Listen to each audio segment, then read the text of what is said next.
আজকে 3টি মামলায় দুটো মামলা ছিল গত 15 বছরের যে গুমের অভিযোগগুলো ছিল এনফোর্স ডিসঅ্যাপিয়ারেন্স, সেটার অভিযোগে দুটো মামলা।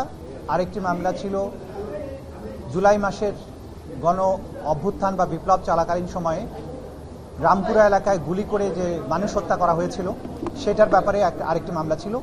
এই 3টি মামলায় 8ই অক্টোবর ফর্মাল চার্জ দাখিল হয়ে আসামিদের বিরুদ্ধে গ্রেপ্তারি পরোয়ানা জারি হয়েছিল এবং তার প্রেক্ষিতে আজকে আপনারা এত কথা বলে তার প্রেক্ষিতে আজকে এই 3টি মামলার মোট 15 জন আসামিকে আইন শৃঙ্খলা রক্ষাকারী বাহিনী গ্রেপ্তার করে আদালতে উপস্থাপন করেছিল। গুমের দুটো মামলার মধ্যে একটি মামলা ছিল র্যাপিড অ্যাকশন ব্যাটালিয়নের পরিচালিত যে বন্দিশালা ছিল টিএফআই সেল, সেইখানে কিছু বন্দীকে আটক করে রাখা 2016 সাল থেকে 2024 সাল পর্যন্ত টোটাল এই কতজন 14 জন বন্দীকে সেখানে গুম করে রাখার অভিযোগে যে মামলাটি ছিল সেখানে 10 জন আসামিকে হাজির করা হয়েছিল। তাদেরকে গ্রেপ্তার দেখিয়ে কারাগারে প্রেরণের নির্দেশ দেওয়া হয়েছে এবং পরবর্তী তারিখ 20 নভেম্বর ধার্য করা হয়েছে এবং এই মামলায় শেখ হাসিনা সহ জেনারেল তারিক সিদ্দিকী সহ যে সমস্ত আসামি পলাতক আছেন তাদের বিরুদ্ধে পত্রিকায় বিজ্ঞপ্তি দিয়ে হাজির হওয়ার জন্য নির্দেশ দেওয়া হয়েছে।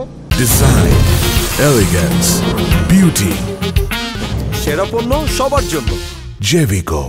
আগামী এক সপ্তাহের মধ্যে এই পত্রিকায় বিজ্ঞপ্তি দিয়ে তাদের হাজির হওয়ার জন্য বলা হয়েছে। পরবর্তী তারিখ নির্ধারণ করা হয়েছে 20 নভেম্বর।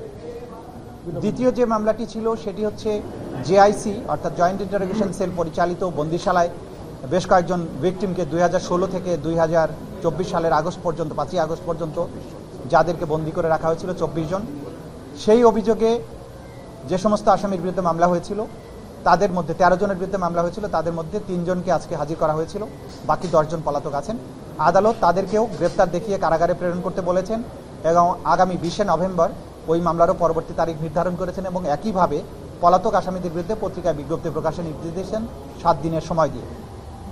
তৃতীয় মামলাটি ছিল রামপুরায় 18 এবং 19 জুলাই 2024 সালে গুলি করে, বিশেষ করে ওইখানে কিছু বিজিবি সদস্য যারা গুলি করে আন্দোলনকারীদের হত্যা করেছিলেন, মোট 28 জনকে হত্যার অভিযোগে ওই অভিযোগটি করা হয়েছিল। সেই মামলাটিতেও আসামিদেরকে কারাগারে প্রেরণের নির্দেশ দেওয়া হয়েছে এবং পরবর্তী তারিখ নির্ধারণ করা হয়েছে 5ই নভেম্বর এবং সেই মামলাতেও যারা পলাতক আছেন 2 জন পলাতক আছেন 4 জন আসামির মধ্যে, সেই 2 জনের বিরুদ্ধে পত্রিকায় বিজ্ঞপ্তি প্রকাশের জন্য নির্দেশ দেওয়া হয়েছে। আগামী 5ই নভেম্বর পরবর্তী তারিখ নির্ধারণ করা হয়েছে।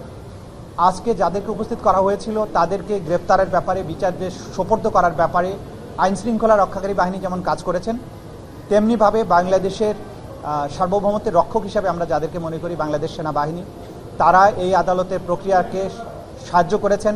তারা ঘোষণা দিয়েছিলেন যে ল অফ দি ল্যান্ডের প্রতি তারা শ্রদ্ধাশীল থাকবেন, বিচার প্রক্রিয়ার প্রতি তাদের সমস্ত সমর্থন থাকবে। তারা সেই সমর্থন আমাদেরকে দিয়েছেন, আইন শৃঙ্খলা রক্ষাকারী বাহিনীকে দিয়েছেন। এই আসামিদেরকে গ্রেপ্তার করে আদালতে হাজির করার ব্যাপারে তারা সম্পূর্ণ সহযোগিতা করেছেন। এটা আইন শৃঙ্খলা রক্ষাকারী বাহিনীর মাধ্যমে আমরা জানতে পেরেছি। সুতরাং দেশপ্রেমিক সেনাবাহিনীর ব্যাপারে যে সমস্ত অপপ্রচার যারা করেন তাদেরকে আমরা বলবো অপপ্রচার করবেন না। ল অফ দি ল্যান্ড এবং বিচার প্রক্রিয়া একটা রাষ্ট্রের সভ্যতার মাপকাঠি নির্ধারণ করে। একটা রাষ্ট্র কতটা ফাংশনাল আছে সেটা নির্ধারিত হয় সেই রাষ্ট্রের জুডিশিয়ারি কতটা স্মুথলি ফাংশন করে। সুতরাং রাষ্ট্রের বাহিনীগুলো আমাদের এই বিচার প্রক্রিয়াকে সমর্থন করা, তাকে স্মুথলি পরিচালনার ব্যাপারে যেটা করেছেন, এটা প্রসিকিউশনের পক্ষ থেকে আমরা সবাইকে যারা এই প্রক্রিয়াকে সাহায্য করছেন তাদের সবার প্রতি আমাদের কৃতজ্ঞতা জানাচ্ছি। তারা যেমন জুলাই আগস্টে নিরস্ত্র ছাত্র জনতার উপরে যে পরিচালিত হত্যাযজ্ঞের সময় তারা যেমন রুখে দাঁড়িয়েছিলেন বা মাঝখানে ভূমিকা পালন করেছিলেন যেটা জাতি স্মরণ করে, একইভাবে এই যে বিচার প্রক্রিয়া, গুমের বিচার প্রক্রিয়ার ক্ষেত্রেও তারা তাদের সহযোগিতা করছেন, আইনের প্রতি তাদের শ্রদ্ধা দেখিয়েছেন। এটাও আমরা এই আজকের এই সময়ে আমরা উল্লেখ করতে চাই। এই পর্যন্ত আজকের আমাদের বক্তব্য ছিল। Thank you. ওনাদেরকে আইন শৃঙ্খলা রক্ষাকারী বাহিনী গ্রেপ্তার করে আজকে আদালতে উপস্থিত করেছিল। তারা এখন যেহেতু আজকে আইনজীবীরা হাজির হয়ে তাদের পক্ষে ওকালতনামায় স্বাক্ষরের অনুমতি নিয়েছেন, তারা বলেছেন জামিনের আবেদন করতে চান। আদালত বলেছেন যেহেতু জামিনের আবেদন একটা প্রক্রিয়ার ব্যাপার আছে, প্রথমে ওকালতনামায় তারা সিগনেচার নেবেন, তারপরে নিয়মিতভাবে আবেদন করবেন। আদালত বলেছেন যে আবেদন থাকলে আপনারা রেজিস্ট্রার অফিসে আইন অনুযায়ী দাখিল করবেন, পরবর্তী তারিখে যদি কোনো আবেদন থাকে তখন সেটা তারা শুনানি করবেন।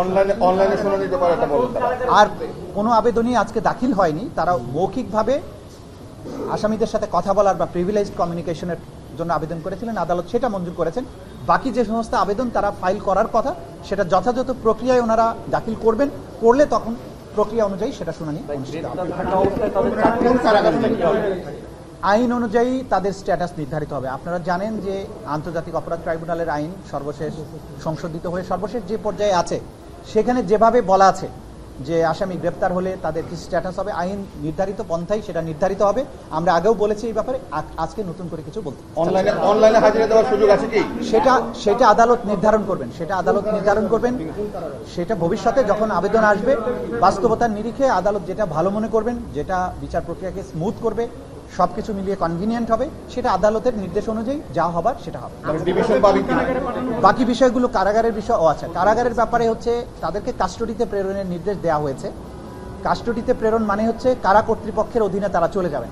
কারা কর্তৃপক্ষ তাদেরকে কোথায় রাখবেন, অর্থাৎ কোন জেলে রাখবেন, কোন সাব জেলে রাখবেন, ঢাকায় রাখবেন না চট্টগ্রামে পাঠাবেন না অন্য কোথাও রাখবেন, এটা অ্যাবসোলুট অথরিটি কারা কর্তৃপক্ষের অর্থাৎ সরকারের।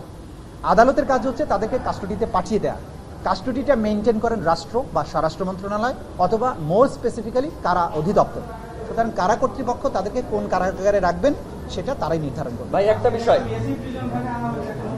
যে এই বিষয়ে যে সুবিধা কারা কর্তৃপক্ষ কোন আসামিকে কি পদ্ধতিতে আদালতে হাজির করবেন এটা ডিসক্রিপশন অফ দি কারা কর্তৃপক্ষ। এই ব্যাপারে আমাদের কিছুই বলার নেই।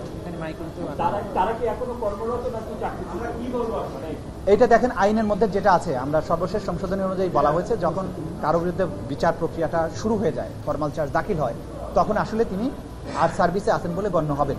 এটাই হচ্ছে আইনের ব্যাখ্যা। Thank you.